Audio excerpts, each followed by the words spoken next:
forgot my rods at home. That's the start of my day today, forgetting my, it's like a contractor forgetting his hammer and nails. All right, so a little bit of a rough start today, but hopefully we make up for the lost time. Luckily I wasn't too far away. So I went home, I got the rods, got back out here, and we're just starting out, like I said, on this grassy point with a shaky head. And yeah, I mean, I don't have too much to say about what's gonna happen today because I really don't know. Usually I have a good idea of how the fish are acting, but I haven't fished this place consistently enough this summer to give you guys a good rundown of what we should expect. We're gonna fish it as hard as we can and see if we can't come up on a lunk.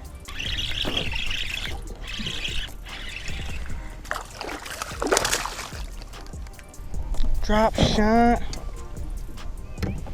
Not a bad fish to start, but that was undeniable. The fish hit, I knew it. Number one. Using a Zoom Z-Drop. See if I can give you a better view. Z-Drop worm, green weenie color. I don't think they make it anymore.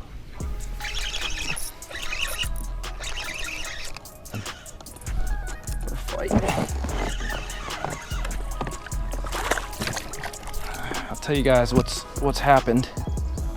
Slider head, trick worm, watermelon slice. You can catch a lot of these all day here. Okay, so I was throwing this same exact setup on, except it was on a Big Bite Baits or a Big Bite Shaky. It's like a ball head jig, and I was throwing it on a medium setup, which it was like a 1/4 ounce, no, it was like a 3/8 ounce jig head. For a medium setup, it's a little bit too heavy, and something happened with my leader knot, and it knocked out one of the guides in the rod. So that paired with you know, too heavy of a ball head jig, and it snapped when I threw the, you know, when I threw the jig out there. The line would snap, and it did that a couple times. I lost a fish that way. Finally figured that I had a guide missing.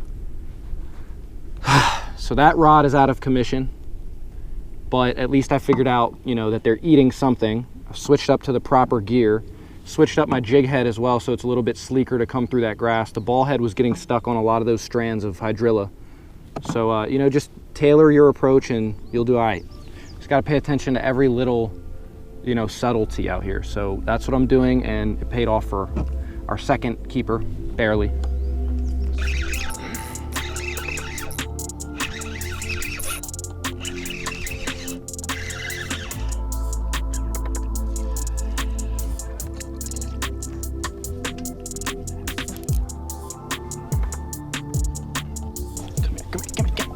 Come on. You're not that big either. Just a real stunner. Oh, you're not bad. Not bad. Not a bad fish. But now we getting on them, boys. Now we getting on them. Not a bad fish. Beautiful fish. Number 3, keeper number 3. There he is. Little jet ski. That was on the retrieve too. He's cute. See ya.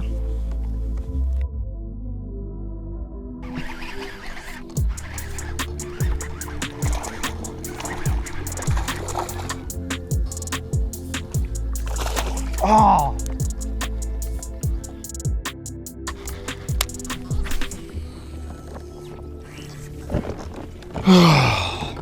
Well, you guys saw that. That was a good 2.5 pound fish. Came off right at the boat. I was horsing it too much.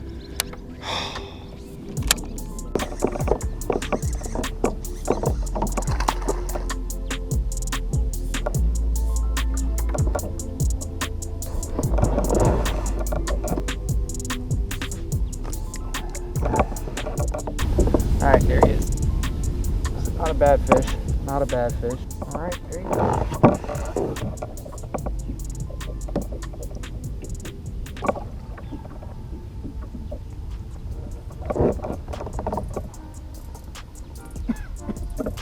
I was gonna leave, and then I tied on a jig and threw it out real deep away from grass, and I just felt like that grass feeling, like a tug, you know. And I knew that there wasn't grass there, so I just laid back, but he had already gotten in his throat. So I had to do a little surgery there. He was okay. I hadn't talked to you guys in a while because there was nothing going on. So I was throwing the shaky head all day, drop shot all day. Like early part of the day was great. We had a lot of fish. I think I caught about 7 or 8 fish on the shaky head. The shaky head, 1 on the drop shot. Missed like 4 fish.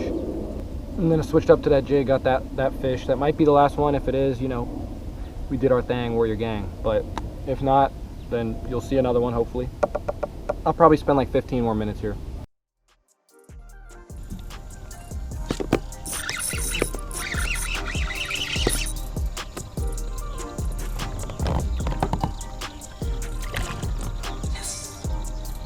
And I basically left the last spot because I missed a giant, far bigger than this.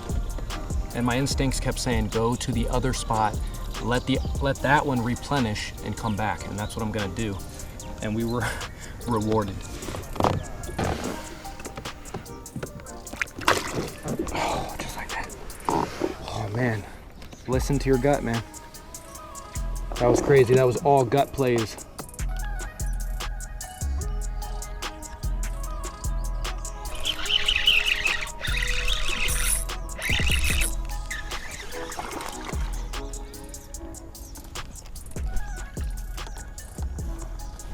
It's not a big fish, but I set the hook right. You know what I'm saying? I felt the bite right.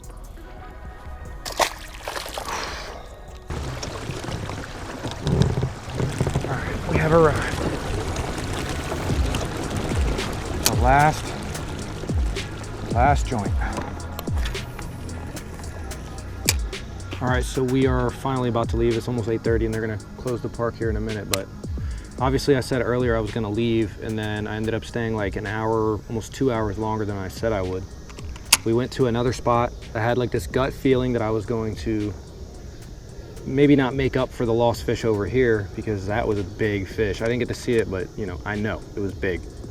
And maybe not redeem it, but I figured we'd at least get a little bit of something back for losing that fish. So I had this feeling, go back to that other spot with all the sparse grass on it.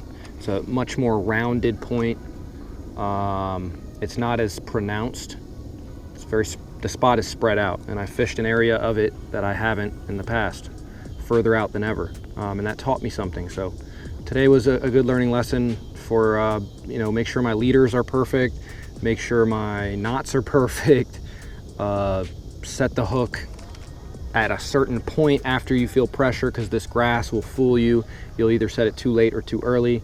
Don't fight the fish and horse him, let the drag do the work. You know, a lot of things I was reminded of today.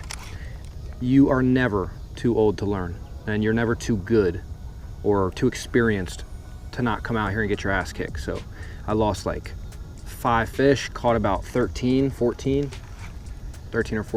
a few of which 3 or 4 were like dinks, you know, nothing big. All the others were pretty good. You know, I had the biggest fish, I think was like 2.5, and that's solid. You know, usually get like a nice kicker out of here, like a 4 or 5. That's what I was hoping for, and I think that's what I lost. So all part of the game, and hopefully next time we come out here we will get that donkey.